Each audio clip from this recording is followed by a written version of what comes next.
few conflicts have been as decisive, yet as forgotten, as the war that threatened to reshape Canada forever.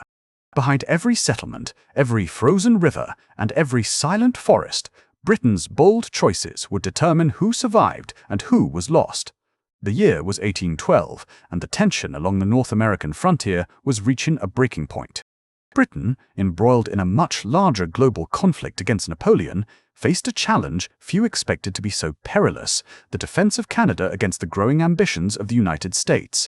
For many in Europe, the war in North America seemed peripheral, almost a distraction, yet the decisions made here would carry consequences far beyond the continent.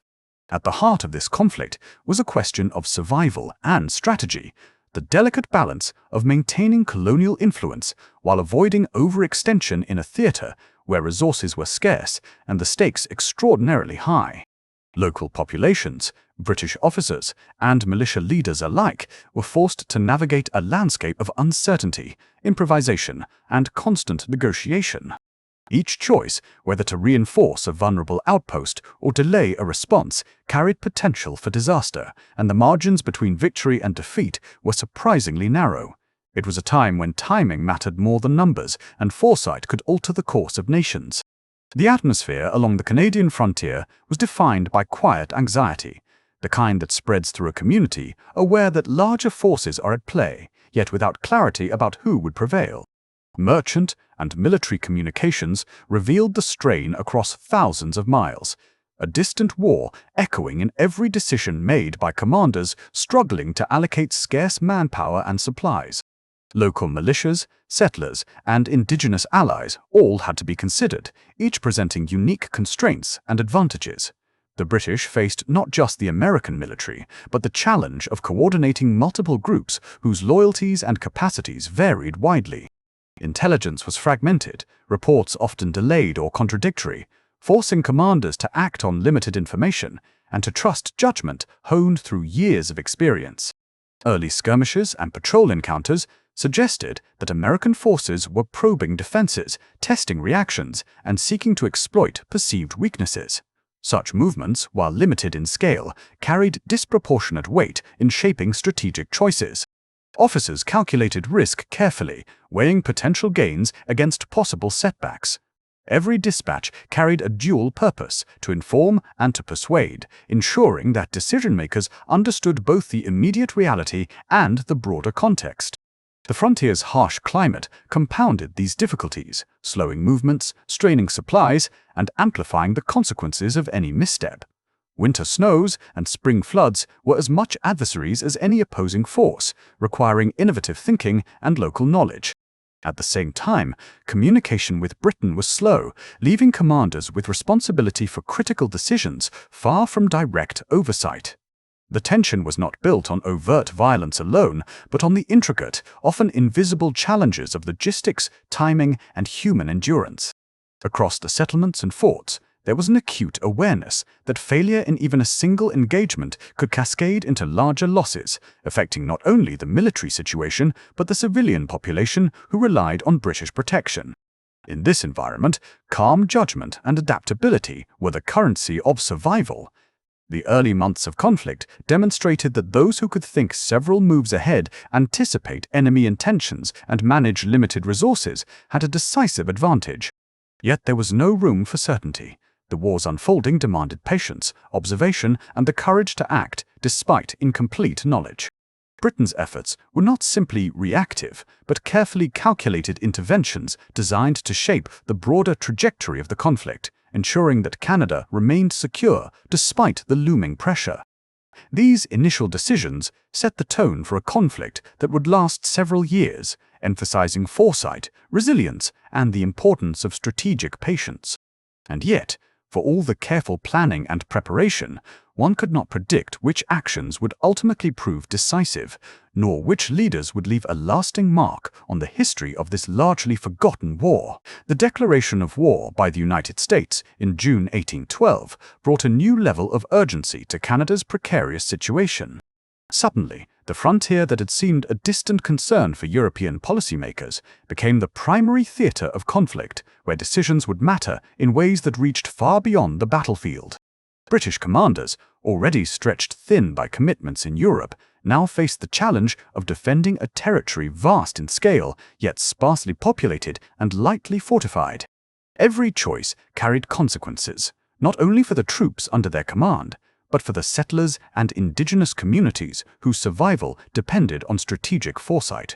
Initial movements of American forces were cautious but probing, testing defensive positions and gathering intelligence on the terrain, local support, and the disposition of British and Allied forces. These early maneuvers were small in scale but rich in information, signaling the Americans' intent while leaving room for interpretation. The British response had to balance immediate defense with the longer-term goal of sustaining Canada's security. Orders were dispatched to reinforce key forts, supply lines were evaluated for reliability, and militia leaders were brought into closer coordination with regular units. Communication remained a persistent challenge, slowed by distance, terrain, and weather, so local commanders often had to act autonomously, making decisions that would have strategic implications far beyond their immediate surroundings. Within this environment, leadership became a careful exercise in judgment, weighing risk and opportunity with limited information. The early months saw a series of skirmishes along rivers, lakes, and forested approaches, each engagement shaping subsequent decisions. Local militias demonstrated resilience, often compensating for shortages of experienced troops, while indigenous allies provided crucial intelligence and mobility. These contributions allowed the British to offset numerical inferiority and to respond more flexibly to American probes. At the same time, civilian populations faced uncertainty, caught between the strategic decisions of distant commanders and the immediate presence of enemy forces. Protecting settlements required foresight and the judicious allocation of resources, a constant tension between military necessity and humanitarian concern. British officers recorded the difficulty of sustaining morale and discipline across these diverse groups, recognizing that cohesion and trust were essential under conditions of prolonged uncertainty. Strategy, at this stage, relied heavily on anticipation, reading the intentions of the adversary and preparing multiple contingencies. The war was not yet defined by grand victories, but by the careful management of risk, the preservation of initiative, and the slow accumulation of small advantages. Each maneuver, supply decision, and defensive adjustment contributed to a broader pattern that would gradually shape the course of the conflict. The careful observation of terrain, weather, and the disposition of both friendly and enemy forces became as important as the capacity to fight. Commanders noted the effectiveness of reconnaissance, the speed of message delivery, and the ability to coordinate between disparate units, all of which would become critical in the decisive engagements to follow. In this period, the war revealed itself less through battle and more through the management of uncertainty, the subtle exercise of judgment, and the endurance required to sustain operations over vast distances. The unfolding situation reinforced the importance of patience, foresight, and disciplined execution, showing that the defense of Canada would require both resolve and meticulous planning. Despite the absence of immediate, large-scale conflict, the pressure on British command was intense, and the consequences of error were potentially catastrophic. Every skirmish, every decision, and every movement carried weight, contributing to the slow but steady shaping of the theatre in Britain's favour. By the end of these early months, it became clear that success would depend not on brute force alone, but on measured strategy, careful coordination, and the courage to act decisively despite uncertainty. The declaration of war by the United States in June 1812 brought a new level of urgency to Canada's precarious situation. Suddenly, the frontier that had seemed a distant concern for European policymakers became the primary theatre of conflict, where decisions would matter in ways that reached far beyond the battlefield. British commanders, already stretched thin by commitments in Europe, now faced the challenge of defending a territory vast in scale, yet sparsely populated and lightly fortified. Every choice carried consequences, not only for the troops under their command, but for the settlers and indigenous communities whose survival depended on strategic foresight. Initial movements of American forces were cautious but probing, testing defensive positions and gathering intelligence on the terrain, local support, and the disposition of British and Allied forces. These early maneuvers were small in scale, but rich in information, signaling the Americans' intent while leaving room for interpretation. The British response had to balance immediate defense with the longer-term goal of sustaining Canada's security. Orders were dispatched to reinforce key forts, supply lines were evaluated for reliability, and militia leaders were brought into closer coordination with regular units. Communication remained a persistent challenge, slowed by distance, terrain, and weather, so local commanders often had to act autonomously, making decisions that would have strategic implications far beyond their immediate surroundings. Within this environment, leadership became a careful exercise in judgment, weighing risk and opportunity with limited information. The early months saw a series of skirmishes along rivers, lakes, and forested approaches, each engagement shaping subsequent decisions. Local militias demonstrated resilience, often compensating for shortages of experienced troops, while indigenous allies provided crucial intelligence and mobility. These contributions allowed the British to offset numerical inferiority and to respond more flexibly to American probes. At the same time, civilian populations faced uncertainty, caught between the strategic decisions of distant commanders and the immediate presence of enemy forces. Protecting settlements required foresight and the judicious allocation of resources, a constant tension between military necessity and humanitarian concern. British officers recorded the difficulty of sustaining morale and discipline across these diverse groups, recognizing that cohesion and trust were essential under conditions of prolonged uncertainty.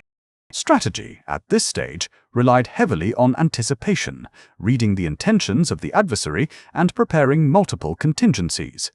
The war was not yet defined by grand victories, but by the careful management of risk, the preservation of initiative, and the slow accumulation of small advantages. Each maneuver, supply decision, and defensive adjustment contributed to a broader pattern that would gradually shape the course of the conflict. The careful observation of terrain, weather, and the disposition of both friendly and enemy forces became as important as the capacity to fight. Commanders noted the effectiveness of reconnaissance, the speed of message delivery, and the ability to coordinate between disparate units, all of which would become critical in the decisive engagements to follow. In this period, the war revealed itself less through battle and more through the management of uncertainty, the subtle exercise of judgment, and the endurance required to sustain operations over vast distances. The unfolding situation reinforced the importance of patience, foresight, and disciplined execution, showing that the defense of Canada would require both resolve and meticulous planning. Despite the absence of immediate, large-scale conflict, the pressure on British command was intense, and the consequences of error were potentially catastrophic. Every skirmish, every decision, and every movement carried weight, contributing to the slow but steady shaping of the theatre in Britain's favour. By the end of these early months, it became clear that success would depend not on brute force alone, but on measured strategy, careful coordination, and the courage to act decisively despite uncertainty. The first clashes along the Canadian frontier revealed the delicate balance between preparation and improvisation, illustrating how even modest engagements could carry outsized consequences. Early skirmishes were not grand battles, but rather tests of coordination, discipline, and local knowledge, moments where commanders gauged both the strengths and weaknesses of their forces and the enemy. In these encounters, the resolve of the Canadian militias and the commitment of Indigenous allies proved invaluable. Their familiarity with the terrain, the forests, rivers, and frozen lakes allowed them to maneuver in ways that larger, less adaptable forces could not. Small units often acted independently, making real-time decisions that would ripple through the broader strategic picture. At the same time, British regulars reinforced key positions, ensuring that a show of discipline and training could complement the agility of local forces. The early confrontations emphasized not the heroics of individual combat, but the quiet, cumulative effect of leadership, coordination, and foresight. Officers observed carefully, learning how their troops responded under pressure, how supply lines held up, and where communication might falter. Each engagement, though limited in scale, provided essential intelligence that informed subsequent decisions. The war at this stage was defined by uncertainty, and success was measured not only by immediate outcomes, but by the ability to adapt, endure, and anticipate the enemy's next move. Settlers along the frontier were acutely aware of these clashes, their livelihoods and safety entwined with the ebb and flow of military presence. Civilians often contributed in subtle yet critical ways, providing local knowledge, support, and resilience that allowed defensive operations to sustain themselves over time. Weather and geography compounded the challenges faced by both sides.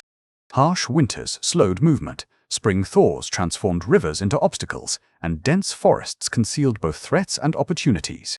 Leaders who understood these environmental factors gained an advantage, shaping tactical decisions around natural conditions and leveraging them to offset numerical disparities. Morale became an invisible but powerful element, influencing the outcomes of skirmishes and the willingness of troops to follow orders under challenging circumstances. British commanders worked diligently to maintain cohesion, blending discipline with adaptability and reinforcing confidence in the midst of uncertainty. Even when outnumbered, these forces demonstrated that careful positioning, strategic foresight, and effective use of terrain could yield outcomes disproportionate to the size of the engagement. Each confrontation contributed to a cumulative understanding of both the enemy and the environment, gradually revealing the patterns that would inform larger strategic decisions. Observing how militia units and indigenous allies coordinated with regular forces provided critical insight into the interplay of leadership, knowledge, and adaptability. At the same time, the Americans' probing movements highlighted weaknesses and gaps, offering both warnings and opportunities for the British. The subtle victories and setbacks of these early encounters emphasized that war was not only a contest of force, but of perception, judgment, and the ability to exploit information wisely. Commanders learned to weigh risk against potential reward, balancing aggressive action with prudence, and understanding that even minor miscalculations could compromise larger objectives. These experiences fostered resilience and honed judgment, laying the groundwork for the pivotal decisions that would define the defense of Canada. Each skirmish, however small, reinforced a lesson that would prove essential, that vigilance, preparation, and careful coordination could sustain defense under pressure, turning initial uncertainty into a foundation for strategic advantage. The turning points of the war emerged gradually, shaped by decisions that combined foresight, boldness, and careful calculation. British commanders recognized that sustaining Canada's security required more than reacting to American movements. It demanded proactive measures that would shape the conflict before it escalated beyond control. Key maneuvers were planned with attention to timing, terrain, and the interplay of forces, integrating regular troops, local militias, and indigenous allies into a coherent strategy. The ability to anticipate enemy intentions became a decisive factor. Officers studied reports, examined patterns of American behavior, and projected possible courses of action, recognizing that the first to seize the initiative often dictated the tempo of engagements. These strategic moves were measured, not impulsive. They reflected the understanding that premature action could expose weaknesses, while hesitation risked ceding advantage. In several instances, the British employed calculated offensives to disrupt enemy supply lines, test morale, and demonstrate both capability and resolve. Such operations were not undertaken lightly. Every decision balanced potential gain against possible loss, with attention to the ripple effects that could reach settlements, forts, and the broader defensive posture. Communication and coordination were paramount. Messages and orders had to traverse difficult terrain, sometimes over hundreds of miles, and commanders needed to trust the judgment of subordinates who acted independently in distant locations. The integration of local knowledge provided critical leverage. Indigenous guides offered insight into terrain, movement, and reconnaissance, while militia leaders contributed understanding of local communities and conditions, enhancing operational flexibility. These combined efforts allowed British forces to maintain initiative despite often facing numerical inferiority. Early victories, small as they were, reinforced confidence and clarified which strategies could be relied upon in larger confrontations. The careful timing of reinforcements, the choice of when and where to concentrate forces, and the management of supply lines all contributed to a cumulative advantage that the Americans struggled to counter. Yet even as these maneuvers yielded benefits, commanders remained aware of the fragile nature of their position. The frontier demanded constant vigilance, and a single miscalculation could undermine months of careful preparation. Leaders had to anticipate contingencies, allocate forces judiciously, and maintain cohesion across units with different training, expectations, and priorities. Every action reflected a calculated judgment, demonstrating that the defense of Canada was not left to chance, but guided by deliberate, intelligent design. The broader significance of these turning points extended beyond the immediate tactical outcomes. They influenced morale, shaped perceptions of capability, and established patterns that the enemy would struggle to overcome. Observing American reactions to these moves offered additional intelligence, allowing British officers to adjust plans, exploit hesitation, and reinforce positions of advantage. These cumulative decisions gradually transformed uncertainty into control, turning initial vulnerability into a foundation for sustained defense. In each case, the interplay of foresight, measured boldness, and disciplined execution highlighted the importance of thoughtful leadership in shaping outcomes that were often assumed to be contingent on chance. The war's narrative, up to this point, demonstrates that decisive action is rarely a matter of single moments of brilliance, but the product of continuous observation, careful calculation, and the courage to act when the balance of opportunity aligns. Strategic clarity and the ability to integrate diverse forces and knowledge were what ultimately allowed Britain to shift the trajectory of the conflict in its favor. Even as these decisions unfolded, commanders remained mindful that the coming months would test their judgments further, revealing the true measure of strategy, resilience, and coordinated execution across the Canadian frontier. The cost of defending Canada was not measured solely in victories or territorial preservation, but in the sacrifices endured by those who bore the brunt of the conflict. Soldiers, militia members, and local communities faced hardships that tested endurance, resilience, and loyalty. Supply lines were stretched across vast, often inhospitable terrain, and the harsh climate imposed relentless physical strain. Cold winters, spring floods, and unpredictable weather complicated movements, slowed reinforcements, and challenged the sustainability of prolonged campaigns. Officers understood that strategic advantage depended not only on planning and execution, but on maintaining the health, morale, and cohesion of their forces. Each decision carried weight, as misjudgments could magnify the human cost of an already arduous conflict.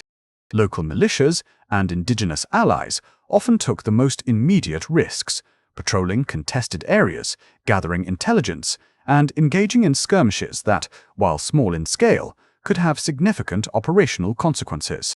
Their familiarity with the terrain and knowledge of the enemy's habits allowed them to perform tasks regular forces could not, yet it also placed them in positions of exposure and danger. Civilians, too, experienced the toll of conflict. Settlements along rivers and lakes became precarious, and communities had to adapt to the constant uncertainty of raids, supply shortages, and the presence of armed forces.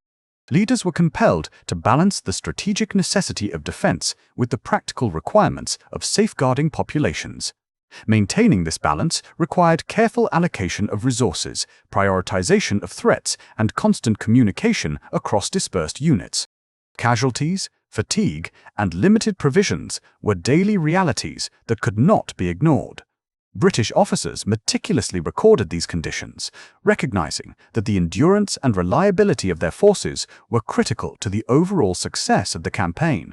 The war demanded flexibility, as no 2 weeks were alike. Shifts in weather, sudden American advances, or unexpected local developments forced commanders to reassess priorities continuously. Planning could only extend so far. Adaptability determined the capacity to respond effectively to evolving circumstances. The personal toll on leaders was also considerable. Responsibility for lives, the welfare of civilians, and the broader strategic objective rested squarely on their shoulders. Decisions required balancing immediate survival against long-term strategic goals, often in situations where neither option was risk-free.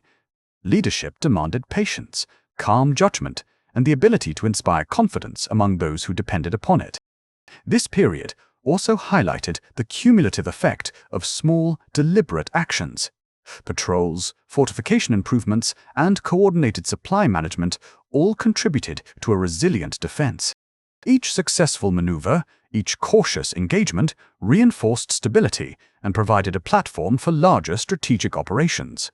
While battles and skirmishes often drew attention, it was these measured, behind-the-scenes decisions that ultimately shaped the trajectory of the conflict.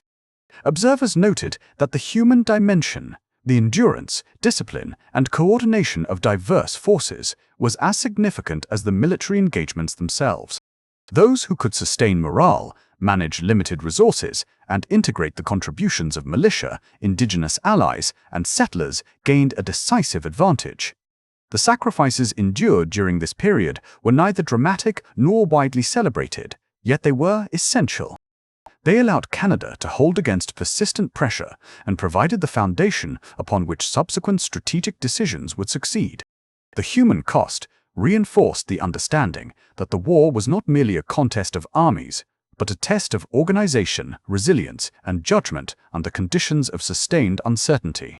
Even amidst hardship, the perseverance and disciplined execution of forces created conditions that would make Britain's strategic moves decisive in the defense of Canada. By the later stages of the conflict, Britain's efforts to secure Canada had begun to bear clear fruit.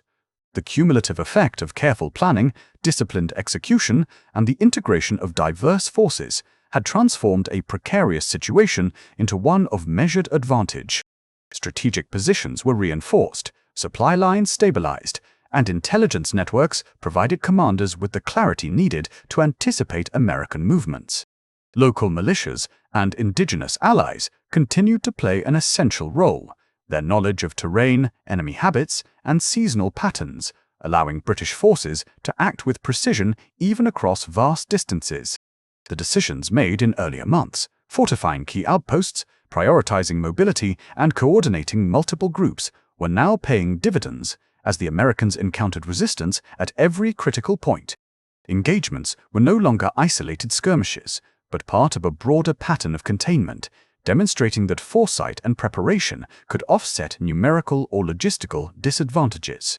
Officers observed how calculated maneuvers, timing of reinforcements, and judicious allocation of resources directly influenced outcomes, providing both tactical success and a psychological edge. The presence of well-organized, adaptable forces created uncertainty for the enemy, undermining confidence and discouraging large-scale assaults. At the same time, these operations reinforced the morale of Canadian settlers and local populations, showing that leadership and strategy could sustain security even under persistent threat. Every decision remained subject to the constraints of communication delays, terrain, and weather. Yet commanders had refined methods to maintain cohesion and responsiveness. Intelligence gathering, reconnaissance patrols, and the careful analysis of enemy movements allowed Britain to maintain the initiative, acting in ways that disrupted American planning while conserving strength. The cumulative effect of these efforts was a steady shift in momentum, moving from reactive defense toward strategic control. Battles that might once have seemed precarious were now approached with calculated confidence, and the interplay of terrain, timing, and disciplined forces ensured that victories were achieved with minimal overextension. Officers continued to weigh risks carefully, ensuring that tactical actions aligned with broader strategic objectives. In this phase, the importance of patience and observation became increasingly evident. Success was measured not solely by immediate outcomes, but by the long-term preservation of territory, infrastructure, and local stability. The war was slowly revealing its defining pattern. Disciplined, informed, and adaptable defense could outlast aggression even when facing determined opponents. Civilians witnessed the subtle effectiveness of these strategies, gaining reassurance that their safety and livelihoods were protected by competent leadership. Recognition of the value of small, deliberate actions over dramatic offensives became clearer, highlighting that cumulative effect often outweighs singular acts of force. The decisive nature of Britain's strategy was not merely a matter of chance, but of integrating intelligence, local knowledge, and disciplined execution across multiple layers of command. Officers understood that sustained advantage required both vigilance and flexibility, maintaining a balance between offense and defense while ensuring that all forces remained coordinated. This stage of the war demonstrated that calculated measures, even in the absence of spectacular battles, could secure outcomes of profound significance. The preservation of Canada was the result of a carefully orchestrated series of decisions, each reinforcing the other and cumulatively producing a secure position against persistent threats. Observers at the time could appreciate the quiet effectiveness of this approach, though the broader historical narrative would later overlook these achievements in favor of more conspicuous conflicts. Ultimately, the consolidation of Britain's strategic position revealed the effectiveness of foresight, disciplined planning, and adaptive leadership, setting the stage for the enduring legacy of this largely forgotten war. As the War of 1812 drew to a close, the significance of Britain's actions in Canada became increasingly clear. The careful orchestration of forces, the integration of local knowledge, and the disciplined execution of strategy had ensured the survival of a territory that might otherwise have been vulnerable to conquest. The American threat, once urgent and immediate, had been contained, and Canada remained secure, a testament to foresight, resilience, and the effectiveness of deliberate planning. Officers and leaders reflected on the cumulative impact of their decisions, recognizing that the seemingly small choices made in the early months, allocation of resources, timing of reinforcements, coordination with allies, had compounded into decisive advantage. The war had not been marked by dramatic, sweeping victories, but by measured, intelligent responses to unfolding circumstances. Each engagement, each patrol, and each logistical adjustment contributed to a broader framework that allowed Britain to maintain initiative and control despite ongoing pressure. Civilians and soldiers alike understood that their endurance had been as vital as any strategic maneuver. That stability relied on the quiet competence of those charged with defense. Beyond immediate outcomes, the war had shaped perceptions of leadership, strategy, and the capacity of a nation to project influence across great distances. Lessons learned during these years influenced both military thinking and colonial administration, emphasizing the value of adaptability, local collaboration, and patient, informed decision-making.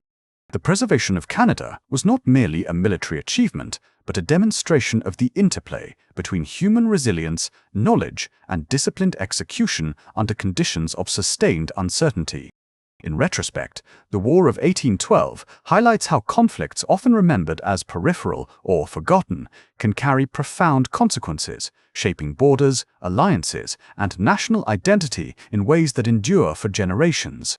The quiet efficiency of Britain's strategic moves, the foresight embedded in every decision, and the integration of multiple forms of expertise and local insight underscore the importance of measured judgment over impulsive action. These outcomes were not guaranteed. They resulted from a confluence of observation, anticipation, and the courage to act decisively when the moment demanded. Even as the larger geopolitical context shifted following the end of hostilities, the defense of Canada stood as a distinct achievement, a case study in how foresight, discipline, and adaptability can influence the trajectory of a conflict. Reflecting on this period, it becomes evident that wars are often defined as much by the choices made quietly, the preparation and anticipation that goes unnoticed, as by the battles recorded in history books. The leaders who shaped Canada's survival demonstrated that effectiveness is measured by results achieved through thoughtful action, careful coordination, and sustained commitment, even under persistent uncertainty. This war, largely overlooked in popular narratives, serves as a reminder of the complex factors that govern military outcomes, where foresight, collaboration, and resilience can outweigh numerical advantage. By the time peace was restored, Canada's security had been ensured, not through overwhelming force alone, but through a disciplined, intelligent approach to leadership and strategy. The broader implications extend beyond borders, offering insight into decision-making, adaptation, and the subtle interplay of human agency in shaping historical events. In understanding Britain's bold measures during this conflict, one gains appreciation for the meticulous planning, patience, and courage required to protect a territory against persistent pressure and uncertainty. The War of 1812, often remembered only in fragments, thus reveals itself as a study in strategy, endurance, and the quiet heroism inherent in careful, informed decision-making. The preservation of Canada stands as a lasting testament to foresight, discipline, and the enduring impact of decisions made in moments of uncertainty.